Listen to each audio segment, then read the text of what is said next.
మనము ఏదైతే దేవరకొండ నియోజకవర్గ ప్రాంతానికి వచ్చి అంటే మా మా నాయకులు ఇక్కడ చాలామంది పెద్దలు ఉన్నారు. మోహన్ సింగ్ గారు ఉన్నారు, ధర్మానాయక్ గారు ఉన్నారు, శ్రీనివాస్ నాయక్ గారు ఉన్నారు, శ్రీరామ్ నాయక్ గారు ఉన్నారు, అలాగే మా మాజీ మంత్రివర్యులు ఉన్నారు.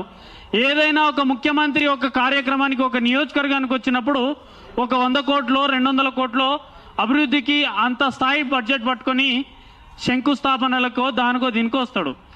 కానీ ఈరోజు ఒక మున్సిపల్ కార్పొరేషన్ చైర్మన్ ఒక వార్డు మెంబర్ ప్రారంభించాల్సినటువంటి అంత బడ్జెట్ మాత్రం కేవలం 20 కోట్ల మా బడ్జెట్తోని దేవరకొండ నియోజకవర్గానికి వచ్చి ఆ గల్లీలలో రోడ్ల కార్యక్రమానికి వచ్చి ఆ రోజు సేవాలాల్ మహారాజ్ గారి విగ్రహాన్ని మధ్యమడుగులో పెట్టాలి. సంతోషం, పెట్టండి.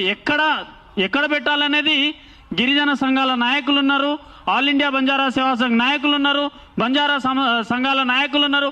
వీళ్ళతో